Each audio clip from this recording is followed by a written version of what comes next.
Grabar en esta computadora. Ya estoy Ya grabando. estás grabando, fenomenal. Ah, y genial, que ya lo tenemos aquí delante el PowerPoint. Vale. Una cosa, Liliana, para ir pasando el PowerPoint de página, ¿cómo lo hago? Tú me dices, ¿vale? Ah, vale, genial. ¿Vale? Bueno, pues pásala, porque esta ya la hemos dicho. Vale. Sigue, sigue un poquito más, sigue más, aquí. Perdón, ahí. Aquí. Bueno, estas son las cosas en las que podemos apoyar a las personas desde el trabajo combinado de la parte neuromotriz, de la parte del estímulo con la terapia automatiz y con los reflejos primitivos. Pero luego hay una cosa que es muy difícil transmitir y que a mí me parece fundamental en el trabajo, que tiene que ver con el apoyo a la convicción de que somos mucho más que la parte humana que podemos ver. Somos mucho más grandes. Es decir, nosotros somos como gotitas de agua de un mar. Y sería un poco tonto escuchar a una gotita de agua del mar decirle a otra, ay, es que tú tienes más silicio que yo, o tú tienes más magnesio que yo, o yo tengo menos seguridad en mí misma que tú. Sería como un poco tonto, ¿no? Pero en cambio sí que lo hacemos nosotros, sí que nos bloqueamos sin darnos cuenta de que formamos parte de un todo muchísimo más grande que está siempre ahí para apoyarnos en todo lo que necesitamos. Y esta conciencia de podemos desde la intención, porque el edificio donde cada una de vosotros o cada uno de vosotros estáis en este momento, primero estuvo en la cabeza de un arquitecto o en la cabeza de un señor que contrató a un arquitecto. Después estuvo en unos planos. Después se compró el cemento, los ladrillos y después finalmente es cuando ya este edificio se hizo realidad. Bueno, pues con esto pasa exactamente lo mismo que cuando emprendemos un trabajo en nuestro centro. Es decir, yo tengo la intención de hacer un cambio, me pongo a trabajar para conseguirlo, trabajo lo necesario para conseguirlo y finalmente lo materializo. Cuando pongo junto el objetivo, cuando pongo junta la motivación, el tiempo y el trabajo, sin ninguna duda voy a tener éxito. En cualquier cosa que me proponga, en un negocio que quiera montar, en una carrera que quiera emprender, en una idea que se me haya ocurrido patentar. Si yo pongo el objetivo claro, el tiempo, el trabajo y la motivación, finalmente eso se convierte en un éxito. ¿Por qué os comento esto? Porque muchas veces me llegan, sobre todo papás, con muchas angustias, con mucho miedo de que su niño no vaya a hablar o su niña no vaya a hablar, de que no vaya a conseguir leer, de que no vaya a conseguir lo que se ha propuesto. Y también ocurre con adultos que llegan con mucho temor. La primera premisa es que formamos parte de un todo que quiere ayudarnos a salir adelante, que tenemos ese amor por parte de ese todo, llámesele Dios, llámesele energía universal, llámesele como sea. Entonces, desde ahí es de donde yo parto de una confianza plena y de no dejarme convencer cuando llegan estos diagnósticos, que no digo que a veces no sean ciertos, pero sí digo que en muchas ocasiones nos llegan niños con dificultades madurativas, con etiquetas que se van cayendo en la medida en que vamos trabajando y en la medida en que va madurando la persona. Y según va estando cada vez un poquito más madura, esa persona o ese niño o esa niña, en esa misma medida, aquella etiqueta que le pusieron en un principio ya empieza a perder toda esa fuerza para ir dejando paso a mayor confianza y a mayor posibilidades. Es como que te plantean una realidad que tiene un velo y que en la medida en que vamos trabajando, ese velo se va abriendo y va permitiendo ver el potencial de esa persona, ¿no? Entonces, ¿cómo lo hacemos? ¿En qué te ayudamos? En el desarrollo neuromotriz, me la estás quitando, Liliana, en el desarrollo neuromotriz, en relacionarse, en tener éxito escolar, en tener un mejor comportamiento, en aumentar tu autoestima, en la integración de idiomas, en el crecimiento personal, en el trabajo de desarrollo de la voz y la música, en la preparación al parto para el bebé y con nanas que luego, cuando ese niño se altere a lo largo de su proceso de desarrollo, simplemente con cantarle la nana, es curiosísimo, calman maravillosamente bien, porque ese proceso de gestación es un proceso en donde el bebé sí está escuchando a partir de que tiene 4 meses y medio, ¿no? Ya podemos pasar de diapositiva, Liliana. Los fundamentos de nuestro trabajo. Pues trabajamos con los fundamentos de grandes gigantes. El doctor Alfred Tomatís en audiopsicofonología, el doctor Berard, que fue alumno del doctor Tomatís, que también hizo la formación, el trabajo con el método Doman, el trabajo con el doctor Moya del método CNDT, el trabajo de Beatriz Padovan de neuromotricidad, de Peter Blythe de reflejos primitivos, de Harald Blomberg también de reflejos primitivos, de Fritz Perls en la terapia Gestalt, también con cosas de Claudio Naranjo, Itziar Álvarez en canto, Zulema Katz en teatro, Teresa Ublich, que me enseñó mucho sobre la preparación al parto con música, el método Silva de control mental, la musicoterapia en la Universidad Autónoma de Madrid y el magisterio en audición y lenguaje. ¿Seguimos? Y vamos ya rapidito con lo siguiente. Bueno, ahora se trata de que en ese folio que vosotros tenéis, dibujéis lo que queráis. Tenéis 30 segundos para dibujar lo que vosotras queráis en ese folio.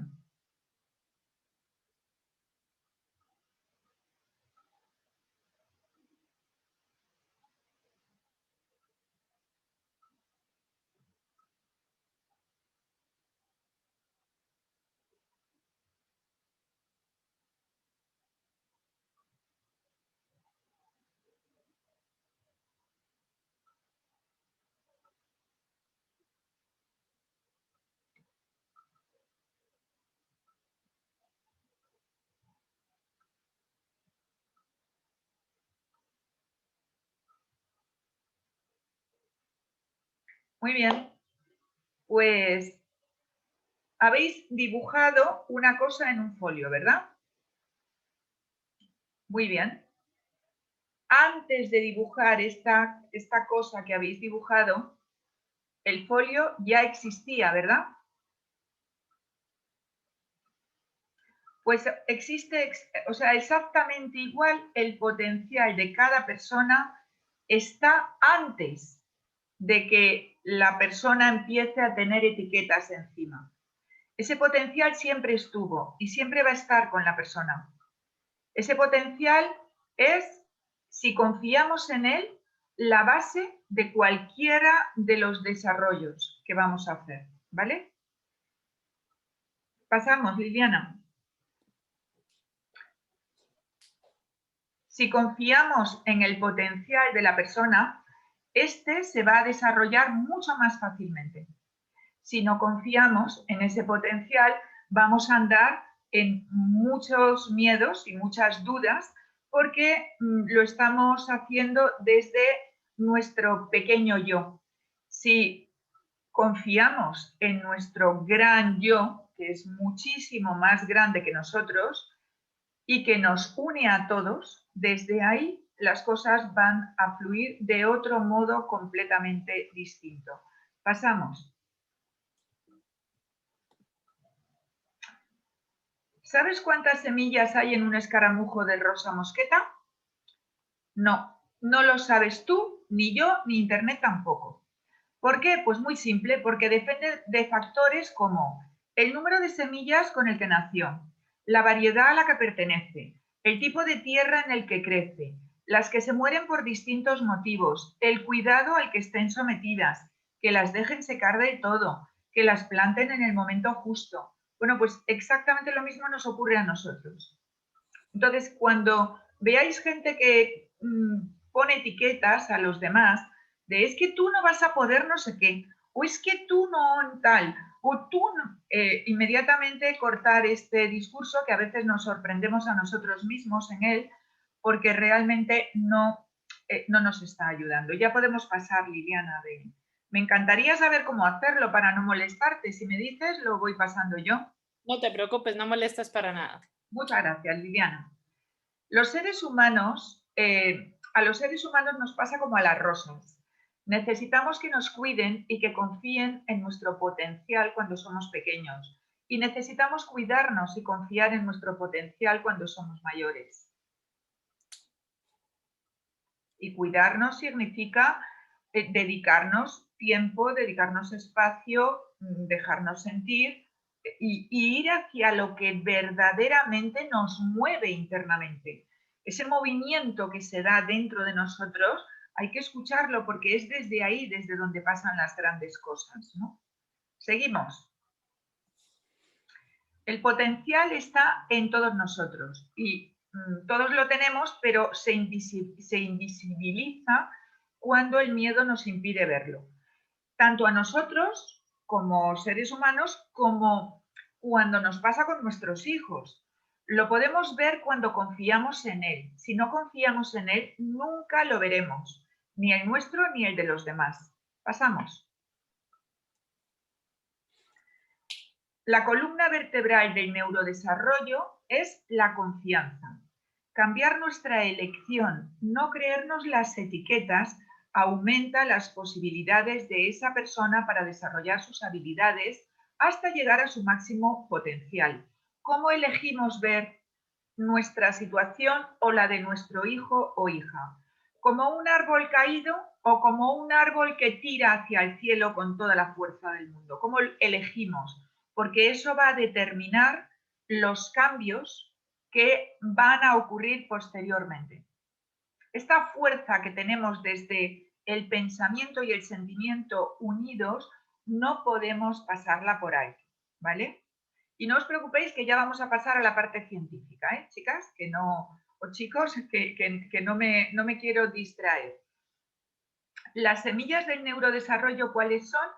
Reptar, gatear, caminar sobre pies y manos, como hacen los elefantes o los caballos, colgarse de las manos, sentarse y levantarse, caminar cruzando la pierna derecha con la mano izquierda, el trabajo con la estimulación ocular, que también va a estimular toda la zona occipital de nuestro cerebro, la apertura del diafragma para tener una buena respiración. Masticar cosas duras es preludio del habla. Esto no lo saben muchos papás que se dedican a darle todo machacadito al niño porque es que no quiere comer cosas duras.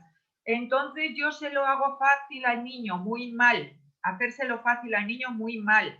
Porque si no mastica cosas duras, el cerebro del niño no interpreta que ya puede hablar. El cerebro interpreta que ya puede hablar cuando ya tiene la masticación bien asentada. El trabajo con labios, lengua, resonadores, estimulados y liberados son la base del habla.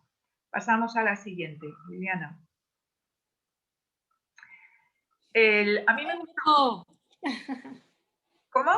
El cerebro, por fin. El que yo tanto quiero aprender y saber qué es. No te preocupes que va a llegar el cerebro y van a llegar los pares craneales y va a llegar todo. Tú tranquila. No, bueno, pero mira, lo decía en plan de coña porque realmente esto me interesa mucho, pero siento que has comenzado por una cosa que es vital, Maricruz, y Sí. yo lo he vivido así. Probablemente de este grupo he sido la que más años lleva, digamos, Sí. acompañando a mi hijo en este proceso, ¿no? Y recuerdo mucho el inicio con esa angustia con la que vivía, el que ¿será que va a ser capaz de? ¿Será que ta? Y recuerdo muchísimo el día que entró a primaria y cuando tuve la primera tutoría y la profesora me dijo, mira, no sabemos hasta dónde va a llegar cada uno de los niños que está aquí. Mi hijo tenía retraso madurativo, pero con todos los que estaban tenía probablemente temas mayores, ¿sí? Niños con síndrome de Down, niños con autismo, niños con temas de no habla, o sea, realmente muchos más complicados. Y, y me acuerdo que lo primero que dijo es, no sabemos realmente hasta dónde va a llegar cada uno de estos niños. Lo que sí os pido es que confiéis en ellos, confiéis que van a llegar realmente a todo su potencial, el que tiene cada niño, ¿sí? Siempre y cuando vosotros pongáis de vuestra parte esa confianza y os quitéis un poco todo el peso, ¿sí? Que tienen estos miedos, esa incertidumbre, esta ansiedad que uno lleva como madre. Y eso me ayudó a mí a liberar un poquito y con los años he liberado más y más y más, haciendo mucho trabajo personal también, que siento que como mamá uno tiene que hacerlo. Y cuando veo el avance de mi hijo, digo, mira, es que es una maravilla, ¿sí? Y entonces, que es por Tomatís, que es por el colegio, que es por la mamá, que es, da igual lo que sea, ¿sí? Yo sé que lo he acompañado de la mejor forma que he podido, pero acompañándolo, no siendo la salvadora de mi hijo, ¿sí? Sino acompañándolo y dándole herramientas para que, y confiando en que él va a sacar el mejor provecho de ahí. Y esto me parecía interesante decirlo porque creo que de ahí tiene que partir todo. Todo lo demás al final sí, Está son basado, herramientas. esta es como la tierra, eso es como la tierra. Y luego ya el trabajo que hacemos son como las semillas y lo vamos regando con el agua del amor, del cariño, de hacer, de estar ahí presentes a lo largo del proceso. Pero la tierra que va a sostenerlo todo es la confianza plena en que el potencial está y va a manifestar todo lo que sea posible en la medida en que vamos estando atentos, poniendo el amor y poniendo esas semillas de trabajo que se va haciendo en el día a día, ¿no? Entonces, yo este concepto, quizá porque soy más de hemisferio derecho, soy más de percepción global, para mí es la base, o sea, no todo lo analítico, todo lo estructurado que hay que hacer, por supuesto que hay que hacerlo, pero si no tenemos esta primera base, todo lo demás se hace con tanto miedo, con tanta angustia, con tantas etiquetas y con tantas limitaciones que no obtenemos los mismos frutos. Sí. Los frutos los vamos obteniendo en la medida en que hay esa confianza, esa entrega y que tenemos claro lo que os he dicho antes. El objetivo claro, la motivación, el tiempo y el trabajo. Eso sí que no lo podemos despistar, porque entonces estaremos con menos posibilidades. Pero si quitamos la tierra y quitamos el agua, desde luego, por mucha semilla que haya, no hay frutos de ningún tipo. ¿De acuerdo? Perdón, y otra cosa que iba a decir en relación con eso es, cuando digo que hay que hacer un trabajo personal también, siento que parte del trabajo personal es el de aceptación y confianza pura. Aceptación de que muchas veces queremos, yo estoy hablando en este caso de mi hijo, pero en el caso propio también aplica, ¿no? Queremos que las cosas sean como yo lo tengo en mi cabeza, ¿vale? O sea, o que mi hijo sea así o que vaya al mismo ritmo, es que como no va a ir al ritmo que los demás, es que se va a atrasar, es que ¿sí? Y no quiero que se confunda con ser pasota en el tema. Yo para nada soy pasota, y por eso es que busco herramientas para ayudarlo y todo eso. Pero sí, tengo que trabajarme todos los días. Esto lo estoy haciendo realmente pensando en él o pensando en satisfacerme a mis necesidades, ¿sí? Y al comienzo, los miedos estaban muy relacionados con mis necesidades como mamá, que eran pues como que mi hijo fuera lo que yo esperaba que mi hijo tenía que ser, ¿sí? Y todo eso se me fue desmontando, ¿sí? Y me hace mucho más libre, lo hace él también mucho más libre y esto me ha ayudado. No sé si las mamás que están aquí sienten lo mismo, pero siento que es algo que en mí ha hecho cambiar y que siento que le está ayudando más que obviamente impidiendo a seguir avanzando. Muy bien. Ahí por ahí estaba Gabriela, no sé si quiere comentar algo. No la... Hola. Bueno, yo estoy comenzando el camino. Te escuché y me encantó todo. Todavía no estoy en esa fase tan avanzada, pero quiero llegar ahí. Muchas gracias porque estuvo buenísimo todo Nada, lo que nada, dijiste. muy bien. Muchas gracias. Muchas gracias, Liliana, por la aportación, porque siento que es valiosísima y creo que es algo que ayuda muchísimo a los papás que están en los comienzos, en los inicios, y que de esa manera es como mostrarles que, vale, estamos en un túnel, es verdad, pero hay luz al final del camino. No estamos sin luz, estamos caminando, trabajando en dirección a la luz que está allí, pero que todavía no estamos viendo en este momento. Y no pasa nada. Pero lo que está claro es que si no trabajamos, nos vamos a quedar ahí, en el túnel, y rodeados con nuestros miedos. Entonces, me ha parecido muy valiosa la aportación. Seguimos con la teoría del cerebro triple de MacLean. Esta teoría es una teoría un poco más antigua que la que está actualmente, que es como... os voy a contar primero esta y luego os cuento la nueva. En esta teoría nosotros tenemos un tronco cerebral o cerebro reptiliano, que es el primitivo, que es el primero que se forma, que maneja nuestros comportamientos instintivos o automáticos, hambre, sed, sueño, sexo. Tenemos un segundo cerebro que controla las emociones, es el que maneja nuestras emociones de ira, de alegría, de tristeza, de miedo, de sorpresa, de asco. Pero ahí también en esa zona tenemos el hipocampo, donde está la memoria a largo plazo, que justo está ahí en el área emocional. Y luego tenemos un cerebro cortical o neocórtex, que es el cerebro más nuevo, es el último de los cerebros. Es la corteza cerebral o sustancia gris. Maneja nuestra parte lógica y decide si nos conviene hacer una cosa u otra. Es capaz de aprendizajes abstractos, más complejos, es capaz de prever el futuro, es capaz de recordar el pasado, de aprender. Es un cerebro mucho más complejo que a su vez se subdivide en dos cerebros. El cerebro izquierdo, que es el analítico, y el cerebro derecho, que es el cerebro emocional.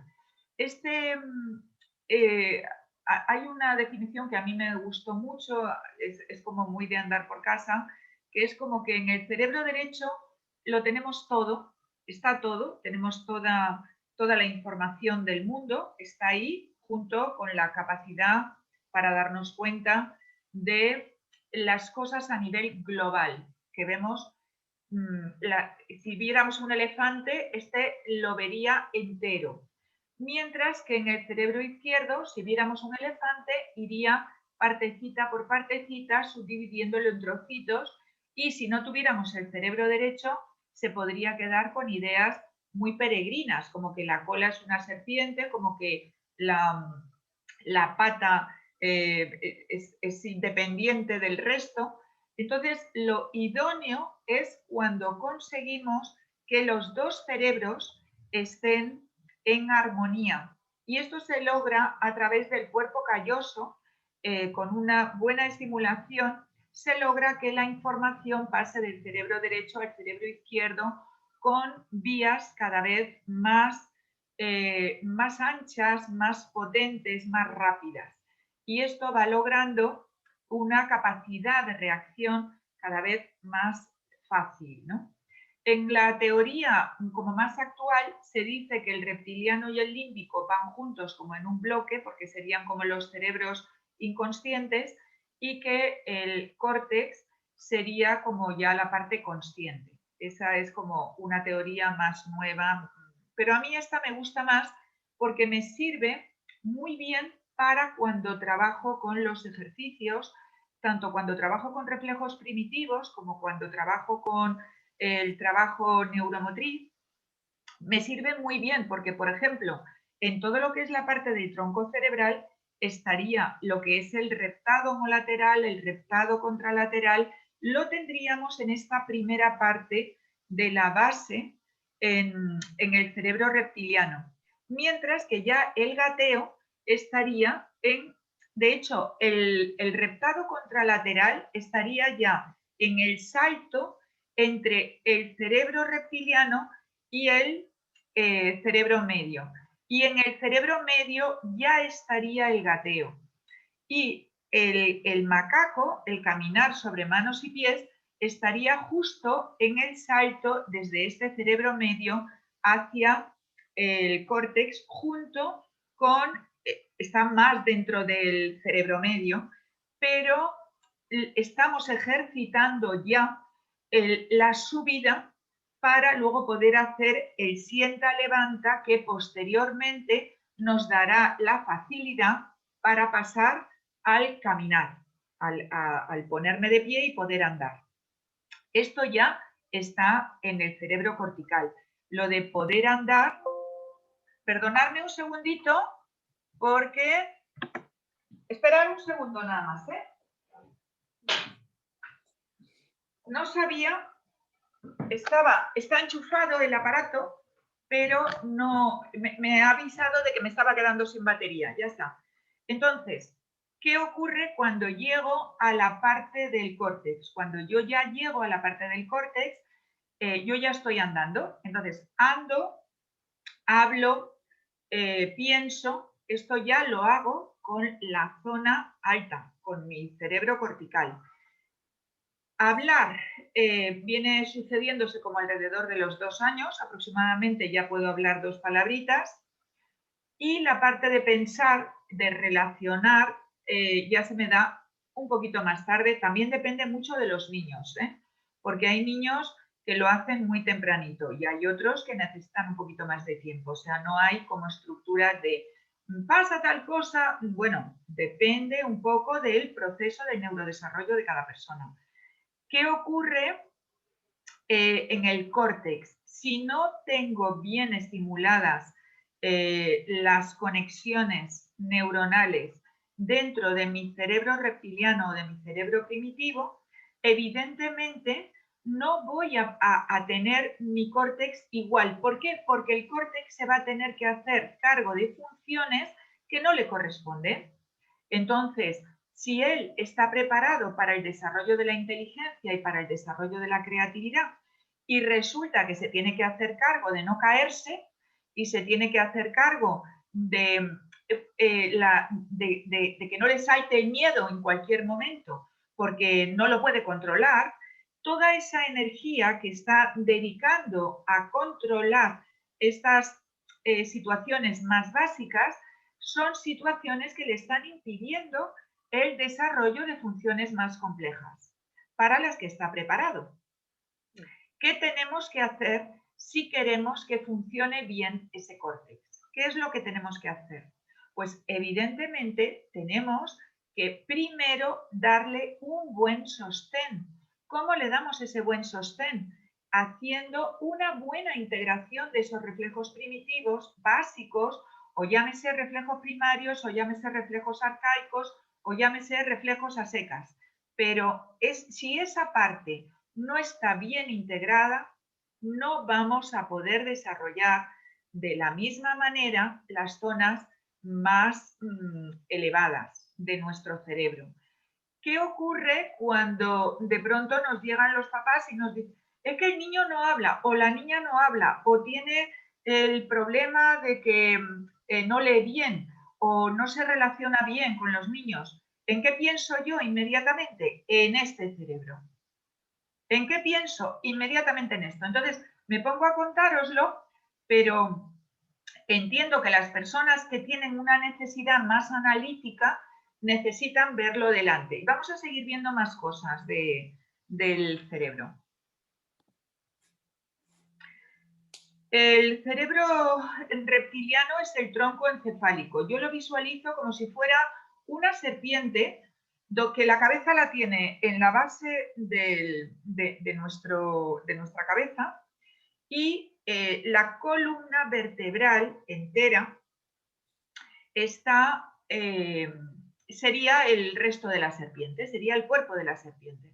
En esa médula espinal que tenemos dentro, y por eso se llama cerebro reptiliano, en esa médula espinal que tenemos dentro, tenemos muchísimas conexiones nerviosas, o sea, es todo nuestra base de nuestro sistema nervioso, lo tenemos ahí, esa es la base del tronco encefálico, ¿no?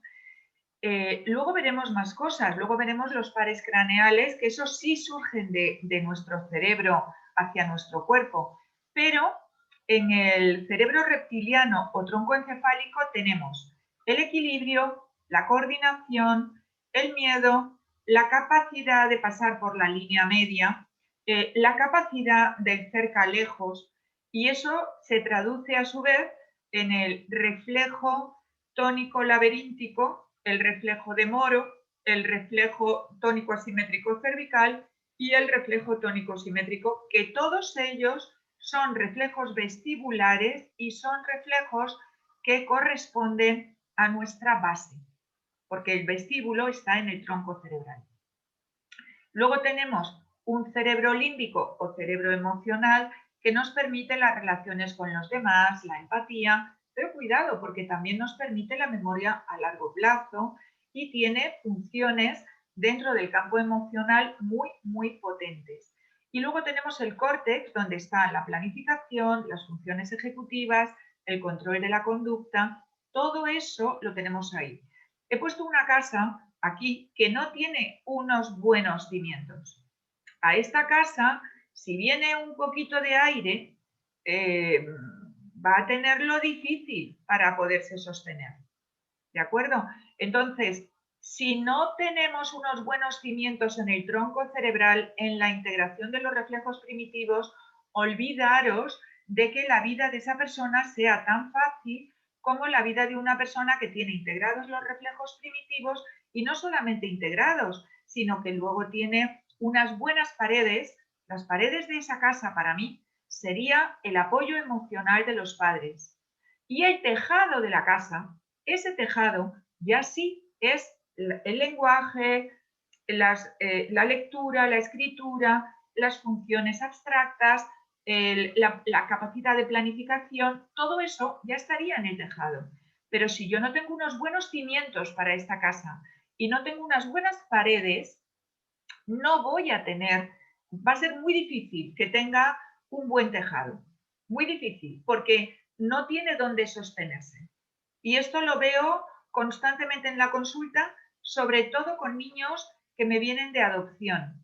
Y niños que admiro enormemente, porque son seres que han sobrevivido, que son seres resilientes, son personas que han luchado para su supervivencia y que lo han logrado y que vienen a veces con heridas muy profundas, muy dolorosas, pero que están, si tienen un buen apoyo por parte de sus padres, tienen unas buenas paredes que les sostengan, tienen muchas más posibilidades de salir adelante.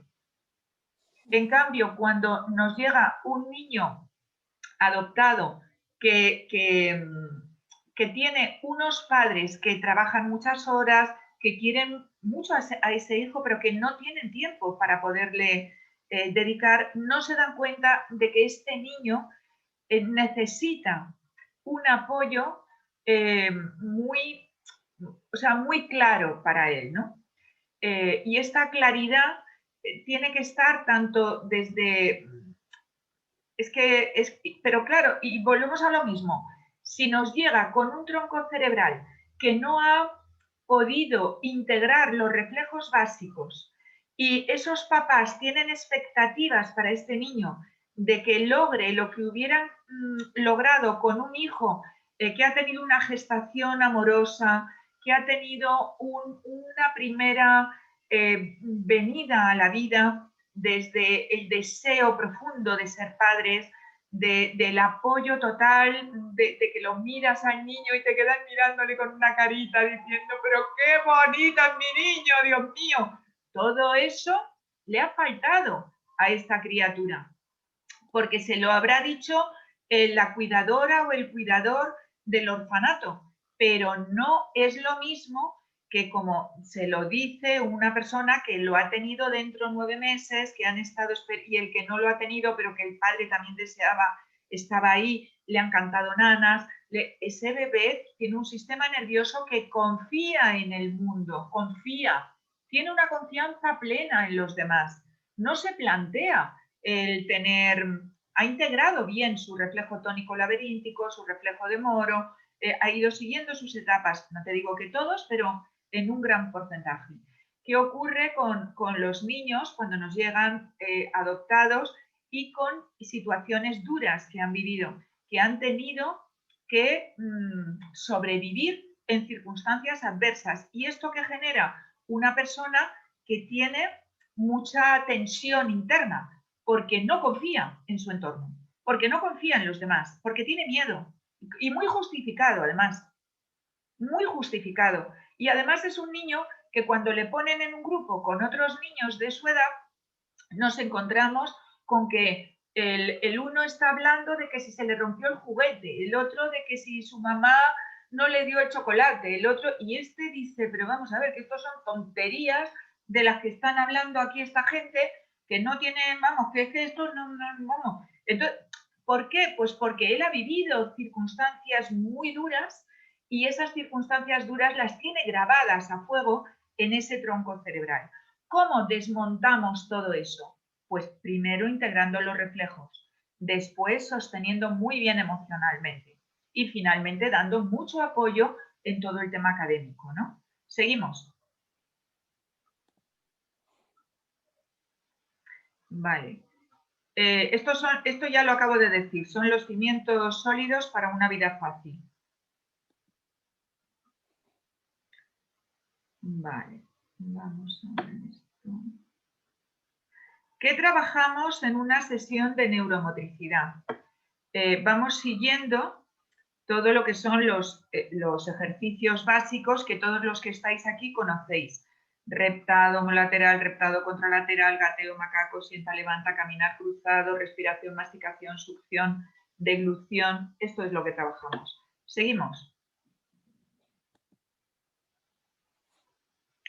Estos son los pares craneales. Son los 12 pares craneales. El olfatorio, el óptico, el oculomotor, el troclear, bueno, todos los pares craneales. Pero en el trabajo que hacemos con la estimulación auditiva, el par craneal que está siendo como nuestra base es el 10º par craneal, que es el nervio vago. ¿Por qué? Pues porque nos ayuda a colocarnos en el sistema parasimpático. Entonces, ¿qué es lo que hacemos con el trabajo que nosotros hacemos? Estamos estimulando los 12 pares craneales, pero cuando trabajamos en el 10º par craneal, muy específicamente con el trabajo auditivo, lo que realmente hacemos es colocar a la persona en el sistema parasimpático. No sé cómo vamos de hora, chicos, hemos empezado como 10 minutos tarde y podemos ampliarlo por mi parte un poquito más, pero decirme cómo vamos porque no me quiero extender más de la hora que teníamos prevista. Son las 10:26. ¿Todos podéis 10 minutos más? ¿Sí? Sí, si queréis, y si no, lo cortamos aquí y continuamos en la siguiente sesión, ¿eh? O sea que con libertad. ¿Pedro no puede o sí puede? ¿Bien? ¿O Vale. Adongi? Yo sí que puedo. ¿Gabriela? Yo también, sí, puedo. Fenomenal. Te entendí que también, ¿verdad? Sí, sí, Pedro ha dicho que sí, ha hecho así con el dedo. Perfecto. Vale, entonces, nosotros cuando estamos estimulando con la técnica del doctor Alfred Tomatís, él se centraba mucho en que el 10º par craneal estimula el sistema parasimpático. Ya sabéis que tenemos un sistema parasimpático y un sistema simpático. El simpático es el que nos permite estar en alerta, mientras que el parasimpático es el que entramos cuando dormimos, cuando estamos en calma, cuando hacemos yoga, cuando hacemos meditación. Y el trabajo de la técnica del doctor Alfred Tomatís estimula específicamente ese nervio vago, ese 10º par craneal, que nos permite calmar a la persona desde el minuto 1. Por eso es por lo que le doy tanta importancia a que los papás hagan la terapia. Me dicen, a veces dice, pero bueno, claro, eso te supone a ti que tienes que dar 2 aparatos. Digo, ya, pero también me supone que el niño está apoyado con unos papás más tranquilos, más, con más paz interna. ¿Y esta paz interna de dónde viene? De que el sistema parasimpático está activo, está calmado y no estamos en el simpático en alerta y a punto de pegar el salto, que cualquier cosa que hace el niño inmediatamente nos genera una tensión y esa tensión no nos damos cuenta, pero nuestros pensamientos para los niños son transparentes. Es decir, que yo pienso una cosa y el niño sabe lo que yo estoy pensando. Entonces, tengo que cuidar mucho de mi estado de ánimo. Seguimos un poquito más. Estos son las salidas de todo, de lo que son los 12 pares craneales. El 10º par craneal, ¿veis? Que pasa, tiene una parte que va a pasar por el oído. Y vamos a seguir adelante. Vale, los pares craneales son estos. Como vais a tener el PowerPoint, lo podéis ver con tranquilidad. Y os voy a decir las funciones prioritarias de cada uno de esos pares craneales. La función sensible estaría formada por los pares craneales 1, 2, 4 y 8. Asociado a la movilidad ocular y a los párpados estaría el nervio craneal 3, 4 y 6. Relacionado con la activación de los músculos del cuello y de la lengua, los pares craneales 11 y 12. La función mixta de los pares craneales 5, 7, 9 y 10, como fibras parasimpáticas, tenemos aquí el 3, el 7, el 9 y el 10. Con la técnica del doctor Alfredo Matís, lo que más estamos fomentando es esta parte. Seguimos adelante un poquito. ¿La función mixta? La función mixta es la función activa de cada uno de la activación de los músculos, cada uno de ellos tiene una función. Es decir, el nervio ocular está trabajando en que el ojo pueda abrir, pueda cerrar, pueda ir hacia un lado, pueda ir hacia otro. Esa función la va a tener. Pero a su vez tenemos algunas de estas funciones que también entran en el campo de lo parasimpático, ¿vale? Veremos de todas maneras cuando nos metamos específicamente en el tema de los reflejos primitivos, veremos ahí de una manera mucho más detallada lo que es la parte de las funciones de los pares craneales. Vamos un poquito más adelante ahora. En neuromotricidad pasamos esta página. El reflejo, aquí quiero ver los 2 reflejos vestibulares básicos, que es el reflejo tónico-laberíntico, el equilibrio, que sería el equilibrio, y el reflejo de Moro, que es el miedo. Si no están integrados, nos van a ocasionar dificultades de inseguridad, de miedo, de desequilibrio y van a influir negativamente en todos los procesos de aprendizaje. Desde la terapia de la técnica del doctor Alfredo Matís, lo podemos trabajar desde 20 a 1000 hercios, porque es la zona vestibular. Y lo podemos observar en el test de escucha cuando lo hacemos y en la realidad con 2 sencillas pruebas. El test de Romberg o Mann para el reflejo tónico laberíntico y el test estándar para el reflejo de Moro, que son los test que hemos hecho de cierra los ojos, baja la cabeza, sube la cabeza, ponte al frente, y luego también cierra los ojos, ponte de puntillas. Esto es lo que nos permite ver el equilibrio. Y el reflejo de Moro es este que testamos cuando yo me pongo detrás, doy una palmada y la persona se tira para detrás y dependiendo de cómo se tire, graduamos para ver que tenga el reflejo en un grado 1, en un grado 2, en un grado 3, etcétera, ¿no? Maricruz, yo siempre he tenido ahí la duda, perdón, por ejemplo, en el del moro. Sí. Me acuerdo que en empresa trabajábamos muchos temas de trabajo en equipo y uno de los temas de trabajo en equipo es el típico de tirarse, ¿sí? Para atrás y confiar en que el equipo lo va a recibir, ¿vale? Y se puede hacer desde cosas altas y ta. Claro, una cosa es mi seguridad, ¿sí? Yo, por ejemplo, soy de las que hay personas que ante un ejercicio de esos, o sea, ni siquiera se tiran, o sea, dicen, lo siento muchísimo, pero es como un miedo interno que me inmoviliza y no me permite tirar. Ese es el reflejo de moro. Eso es moro total. Eso Pero es, hay otra parte de ahí que, por ejemplo, que dices tú, pues es que si el que me estuviera recibiendo fuera mi equipo, ¿sí? O mi familia, ¿sí? Yo me tiraría. Pero si es gente que desconozco, pues no me tiro, ¿sí? O sea que hay una desconfianza del entorno, ¿sí? O sea, entonces, pero no un miedo a tirarme para atrás, no, para mí no es vértigo de uy, Dios mío, ¿qué me va a pasar? Sino es que, vale, todo depende de quién. Espera un segundito porque ahí quiero hacer algunos apartados. Por un lado, yo me he encontrado con personas en consulta que dicen, hombre, es que si fuera no sé qué, pues entonces... Mentira. El que tiene el reflejo de moro, ni con su madre, ni con su padre, ni con su tía, ni con su abuela, ni con nadie. O sea, no. Mira, el que lo tiene, lo tiene.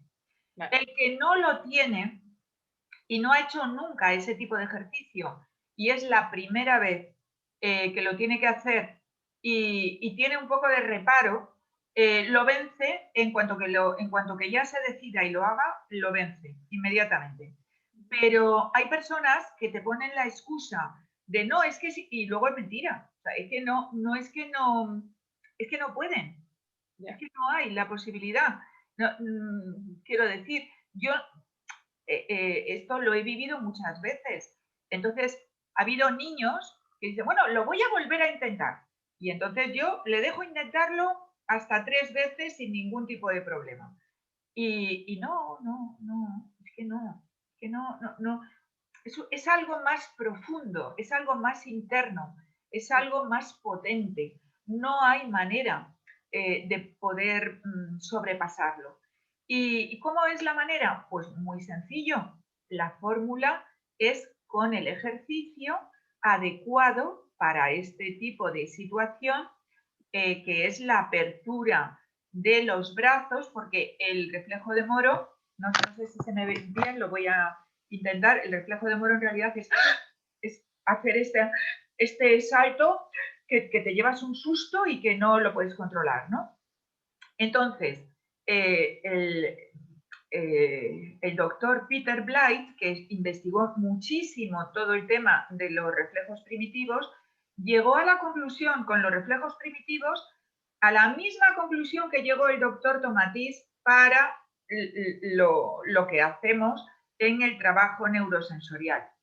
Y es que la manera de ayudar a la persona es dándole la polaridad de lo que esa persona tiene que le está impidiendo. Es decir, si el reflejo de moro es, pues yo lo que voy a hacer es abrir lentamente esos brazos, esas piernas, y luego lentamente voy con los ojos cerrados, de modo que estoy trabajando en el inconsciente más profundo y con la cabeza abajo, hasta que finalmente voy a cruzar las manos, primero con la derecha por encima si soy diestro, si no soy diestro lo haré con la izquierda, luego de nuevo voy a volver a abrir manos y piernas y de nuevo voy a volver a cerrar. Evidentemente tengo que estar sentado en una silla, esto va acompañado con unos toques que si tienes a alguien que te los haga es mejor, y si eres un adulto te los tienes que contar tú mismo, procurando que sean aleatorios, que nunca sean rutinarios, como 1, 2, 3, 4, no, es una vez haré 1, 2 y la siguiente, o sea, y haré luego un silencio largo y luego 3 y un silencio largo y luego 4 o 5, quiero decir, pero lo que voy a hacer es hacer lo opuesto de lo que me hace el cuerpo de manera espontánea. Voy a hacer la oposición a eso, pero de una manera muy consciente, muy lenta. ¿Por qué? Pues porque yo siempre digo, y me divierte mucho además el pensarlo, que cuando el tronco cerebral ha tomado mi terreno y de pronto es el que me va interrumpiendo con el susto y me va interrumpiendo con la falta del equilibrio y me va interrumpiendo con sus diferentes cosas, cuando lo hacemos con el reflejo de Moro, el planteamiento es, bueno, resulta que tengo un tronco cerebral que no para de darme sustos y de llevarse tal, pero este tronco cerebral, en la medida en que ve que vamos abriendo esos brazos, los vamos cerrando ahora de una manera y ahora de otra, cada vez que abres, dice, ¡ay, ay, el susto, que está pasando algo por ahí arriba, que no sé qué es, qué está pasando, qué pasa! Y de pronto cierran y dicen, ¡ay, qué alivio, que no pasa nada, que no pasa nada, qué alivio! Y luego de nuevo, ¡ay, ay, ay, ay, que sí, que sí, que sí, que pasa, que sí, que pasa, que sí, que pasa! Y luego vuelvo a hacer, ¡ay, que no, que no, que no pasa, que no pasa! Claro, cuando el tronco cerebral ha vivido esto 3 veces diarias durante 2 meses seguidos, dice, mira, este de ahí arriba, refiriéndose al córtex, no se entera de nada. El hombre no para de abrir y cerrar, yo ya le voy a dejar en paz, le voy a dejar tranquilito y a mí ya no me va a dar más sustos. ¿Qué ocurre en ese momento? Que ese tronco cerebral cede su poder al tronco cerebral para ese cerebro reptiliano, quería decir, cede su poder al córtex y es entonces el córtex cuando decide en qué momento asustarme y en qué momento no. Y entonces es cuando se integra el reflejo de Strauss, porque hay gente que dice, no, pero claro, si yo no me asusto, entonces resulta que a lo mejor me va a pasar una desgracia y no la puedo prevenir. Dices, no, cuidado, tranquilo, porque es tan perfecto el organismo humano que ya lo ha previsto y te ha dejado una cosa que se llama el reflejo de Strauss, que ya no es el reflejo de Moro que me dejo así abierto y te dejo aquí toda mi parte blanda para que me ataques. No, sino que yo lo que hago ante un susto es que te doy mi parte dura, mi espalda, y miro y me informo de si me merece la pena o no me merece la pena salir corriendo. Y ahí está ese reflejo de Strauss como un sustitutivo del reflejo de Moro, porque el reflejo de Strauss es el reflejo del miedo adulto, que ya puede decidir y que ya está un estadio más arriba, ¿no? Bueno, chicos y chicas, ya tenemos que ir cerrando. Seguiremos, de todas maneras, en la siguiente sesión. La siguiente sesión le toca a Liliana con coaching saludable, que me encanta.